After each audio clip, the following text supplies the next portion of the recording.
Salve, salve Legião X! Mais uma vez multiplicando as suas chances de aprovação. Eu sou o Zé Boni, lhe peço, lhe imploro, não se esqueça disso. Estamos mais uma vez aqui no nosso X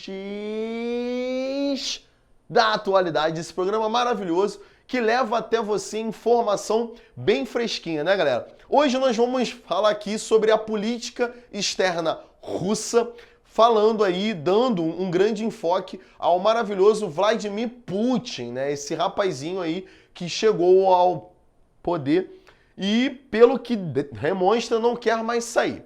Iniciaremos aqui a nossa aula, né? Falando sobre a base governamental da Rússia. Eu vou ficar mais para cá, né? Para a gente ir acompanhando aqui juntos a lógica da República Semipresidencialista da Rússia. Então você tem ali, né, a Federação Russa. Lembra que é uma lógica de república, então não é uma monarquia, não existe a figura do monarca, né? Federativa, ou seja, estabelece aí os seus estados. E democrática, obviamente, estabelecido a lógica do voto, ou seja, da participação popular.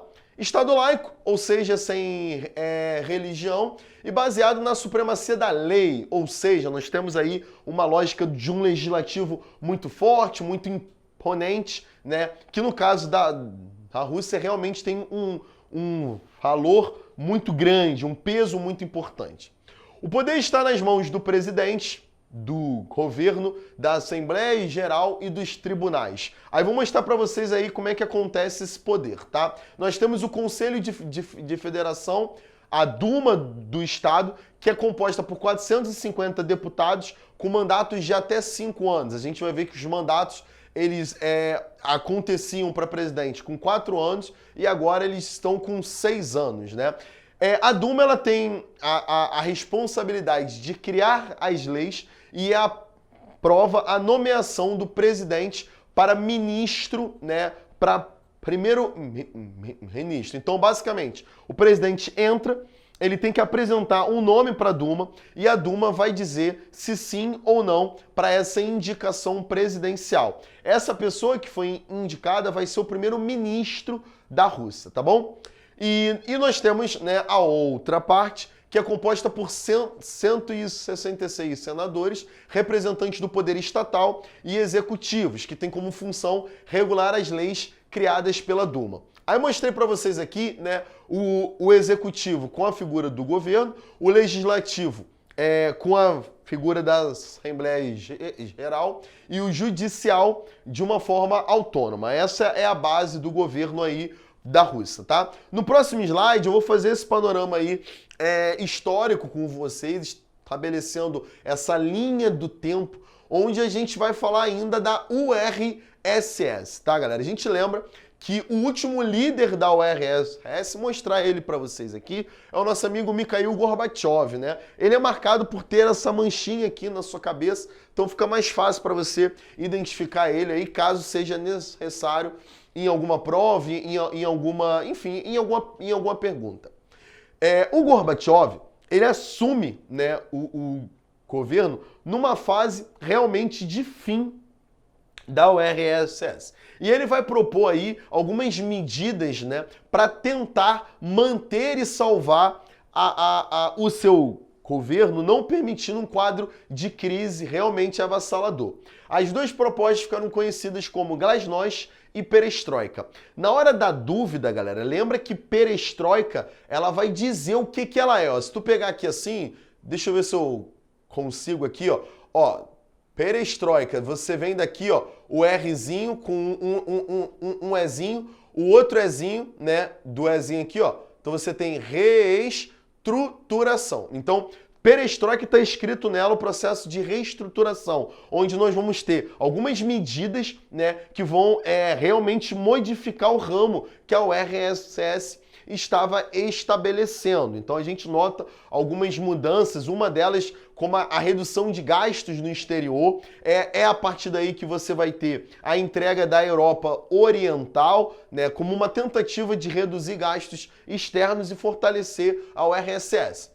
E nós temos a Glasnost, aqui tem o nomezinho de transparência. O governo, na verdade, vai tentar mostrar à população onde os gastos estavam sendo feitos, né? Mostrando, obviamente, que estava tentando reduzir no setor bélico e aumentar os investimentos no setor alimentício, até mesmo para tentar reverter a grande crise alimentar que passava, né, a URSS. Eu mostrei para vocês aqui a queda do Muro de Berlim, que representa mundialmente a primeira demonstração clara de enfraquecimento da URSS. E realmente, no dia 25 de dezembro de 91, nós temos o Gorbachev anunciando a passagem do governo para o Boris Yeltsin. Então a gente tem aí o ano de 1991, realmente, né, é um ano fatídico, porque você tem o fim da URSS, né, o fim do governo do Gorbachev, e aí você tem a reestruturação da Rússia, agora já Rússia, né? O próximo slide, ele vai tentar mostrar pra gente, eu já vou até aqui sair para que você possa ver, esse rapazinho aqui, ó, ele é o Boris Yeltsin, tá? Esse é o presidente que assume a Rússia, esquece a URSS, não existe mais. O Boris, ele assume a Rússia. E você vê aqui, galera, que ele está bastante sorridente, né? Numa companhia aqui bastante conhecida do Bill Clinton, né? Bill Clinton, ele vai ser o presidente, né? Que pega o governo dos Estados Unidos, ficou feio, que ele assume o governo estadunidense após a presidência do George Herbert Walker Bush, né? Que é, na verdade, aí o presidente que, vamos dizer assim, que vence a Guerra Fria. Ele era o presidente que estava no governo dos Estados Unidos em 1991. É o George Herbert Walker Bush.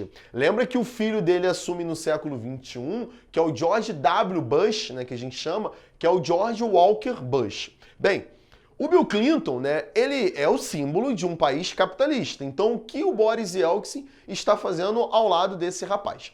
Perceba, galera, que o Gorbachev ele já estava tentando implementar na URSS algumas políticas capitalistas. Obviamente, não com esse rótulo e não com enfim, de forma tão feroz assim.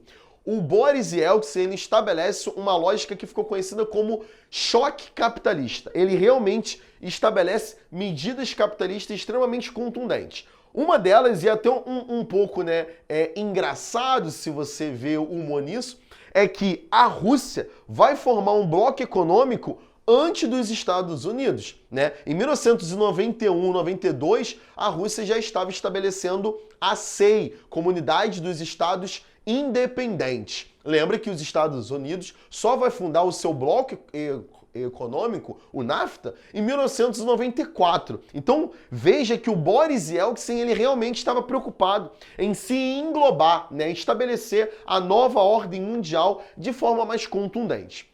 Entre outras medidas que nós vamos ter, você vai ter a criação, né, da propriedade privada, a privatização de bancos, a abertura do país para as transnacionais. Então, gente, perceba, eu estou em um país que há 70 anos é socialista.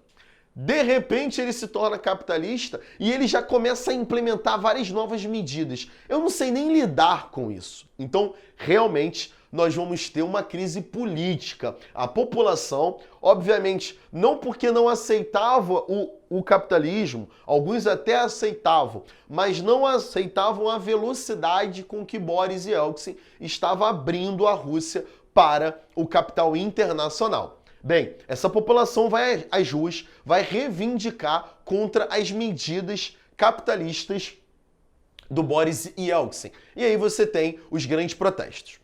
Bem, como que ele deveria lidar com esses protestos? Talvez numa lógica de conscientizar a população? Não, ele estabelece um grande massacre aos seus opositores e se mantém ao poder. Bem, eu quero já abrir aqui uma observação que o líder, né, era o Boris Yeltsin, mas o vice-presidente da Rússia era o Vladimir Putin. Bem, esse rapaz, ele se torna realmente o nosso grande personagem da aula e ele era líder, né, da KGB, galera. O que era a KGB?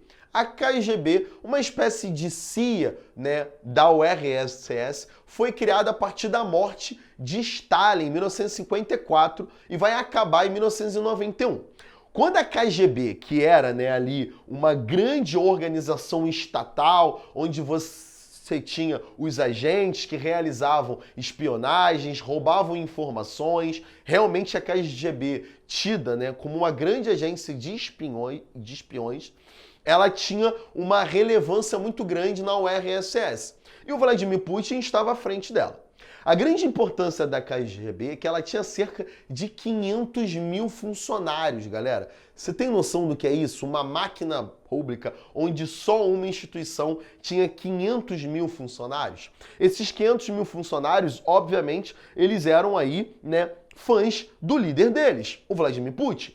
Então, quando acaba a KGB, o Vladimir Putin, o vice-presidente, não vai deixar que essas pessoas sejam demitidas. Eles vão criar outros organismos, outras instituições que o governo continua bancando.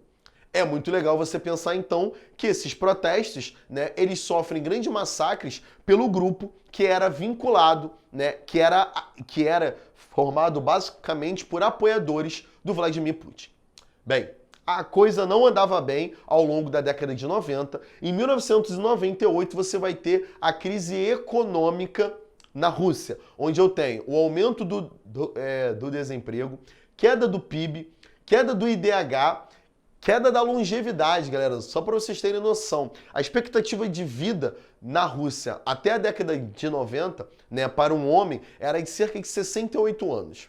Em 1998, ela havia caído para 63 anos. Ou seja, as pessoas estavam vivendo menos, porque estavam recebendo menos, porque estavam passando por grave crise alimentar. Bem, é a partir disso que os protestos ressurgem com mais força ainda e Boris Yeltsin mostra um grande problema, né, pessoal que ele já carregava. Ele era alcoólatra e realmente ele já havia aí tido algumas situações um pouco quanto constrangedoras, aparecendo em algumas reuniões bêbado, e ele aproveita esse ensejo todo e diz que precisava reivindicar, renunciar para cuidar da sua saúde. Boris Yeltsin veio a falecer em 2007, né? Mas em 1999 ele preferiu se resguardar. Você já sabe que com a saída, com a renúncia de um presidente, quem assume é o vice-presidente. Chega então ao poder Vladimir Putin. Então, em 1999, ele assume para terminar o mandato de Boris Yeltsin. Em 2000, ele vai se candidatar como presidente e então ele vai ser eleito. Começa aí efetivamente, né, a história de Vladimir Putin ao poder. Bem, no próximo slide, a gente acompanha, né, um pouco da trajetória dele ao longo do século XXI. Em primeiro lugar, galera, o Putin ele vai ser eleito e ele vai nomear Dmitry Medvedev, tá? Ele assume como seu primeiro-ministro. Vou mostrar aqui para vocês realmente duas figuras bastante carismáticas, né? Então você tem aqui o Vladimir Putin, uma figura bastante séria, e aqui você tem Dmitry Medvedev. Bem, esse é o primeiro mandato presidencial de Putin. O Putin, galera, ele vai se articular rapidamente com um país que está mostrando grande ascensão, que é a China.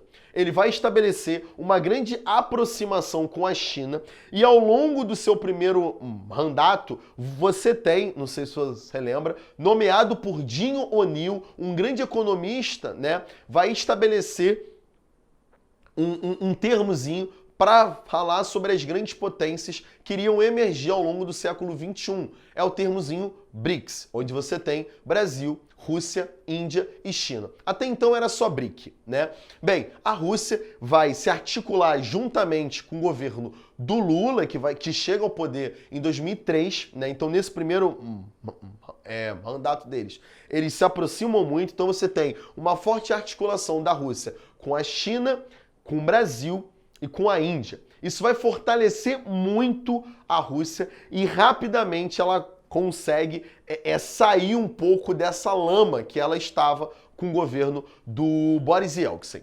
Bem, em 2004 ele vai ser reeleito, né, com uma grande força, a galera realmente vai gostar. E, gente, de 2004 a 2008 a Rússia consegue demonstrar um grande crescimento, vai ser revista mais uma vez, né, como a grande nação russa. A população gosta muito disso. E aí, na hora de votar, ele não podia ser reeleito mais uma vez.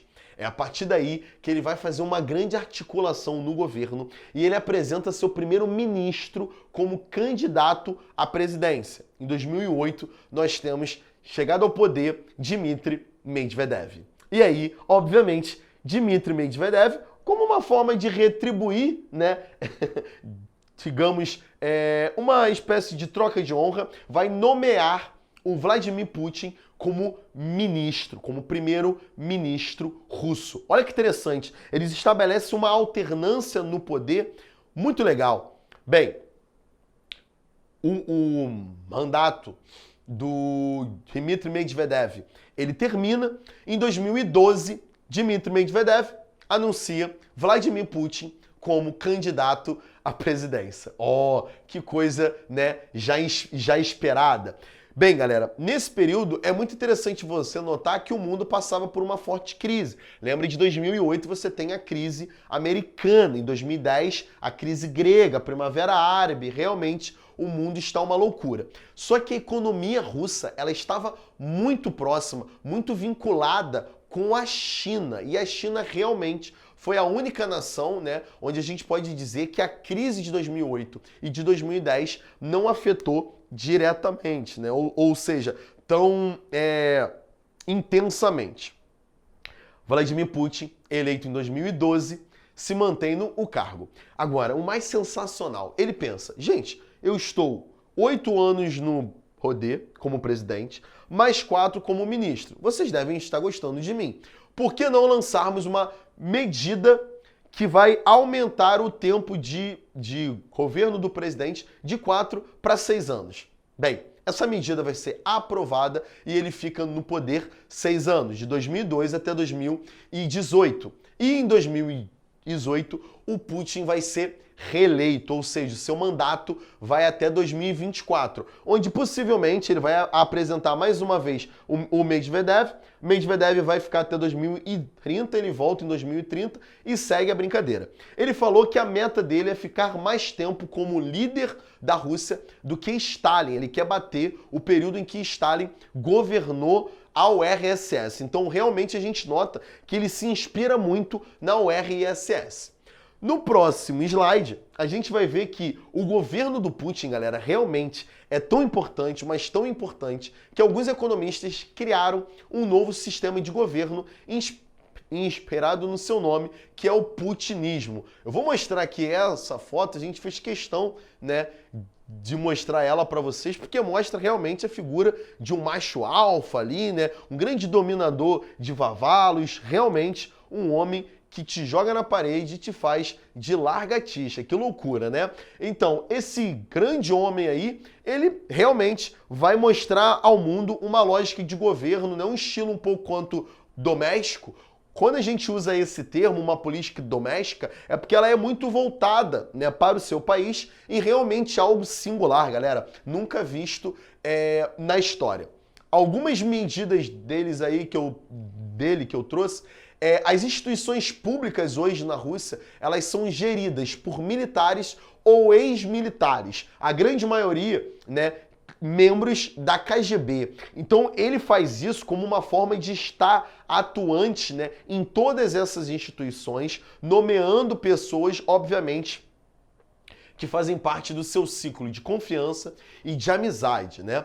Uma grande intervenção do Estado, gente. O Putin, ele realmente estabelece o tempo todo em intervenções na economia, algumas propostas, né, de austeridade, ele realmente provoca aí alguns cortes quando precisa ser feito, articula muito bem a Rússia com alguns países. Vocês viram aí nos últimos anos ele realizando reuniões e portas fechadas, né, com o Donald Trump, o presidente estadunidense. Então ele realmente é um cara bastante articulado e é uma figura muito presente na economia russa. Isso mostra o grande caráter nacionalista patriota dele, essa grande vontade de resgatar a grande nação russa, né, como uma grande economia mundial e que vem dando certo. É muito interessante pensarmos que o Vladimir Putin, né, apesar de ser um pouco intolerante, a gente nota essa grande perseguição que ele tem à sua oposição, né? A gente botou aqui uma grande caça que tem acontecido com um grande opositor aí dele, realmente uma figura que o tempo todo demonstra insatisfação com seu governo, vem liderando algumas passeatas contra o governo do Vladimir Putin, que é o Alexei Navalny, né? Esse nomezinho que está aqui. O Navalny, ele foi preso nos últimos anos, no finalzinho de 2019, porque ele realmente provoca ali inúmeros protestos contra o governo do Putin, reivindicando a maneira com que ele se mantém no poder. Em 2017, galera, ele vai aí sancionar 2 leis que geram um grande mal-estar social, mas mesmo assim ele ganha apoio de uma parcela da sociedade. A primeira lei diz que o homem ele pode espancar sua esposa, né, e o seu filho uma vez por ano com penas leves, como uma forma de organização do lar, uma proposta bastante patriarca, né? E a outra é que você pode levar preso alguém que demonstre em ambientes públicos algum ato homoafetivo. Então, realmente, algumas propostas dele são bastante intolerantes, mas a gente nota que, mesmo assim, uma grande parcela dos jovens dão apoio ao governo do Vladimir Putin.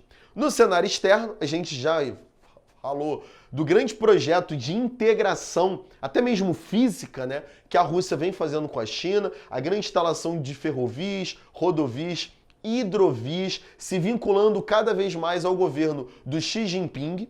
E é muito legal aqui, né, não terminarmos a aula sem falar sobre o apoio incondicional que o Vladimir Putin presta ao Bashar al-Assad, né, o líder da Síria, que é considerado o maior ditador do século XXI. Lembra que ele vem dando apoio ao seu governo, né? Realmente a gente nota que é um quadro bastante triste. Bashar al-Assad se mantém ao poder, sacrificando muito a sua população síria, e o Vladimir Putin vai dizer, é claro, que o governo do Bashar al-Assad é um governo legítimo, e ele apoia um governo visto como ditatorial. Bem, galera, é isso aí, um grande resumo do governo do Vladimir Putin, espero ter ajudado, e vem multiplicar cada vez mais. Bem show!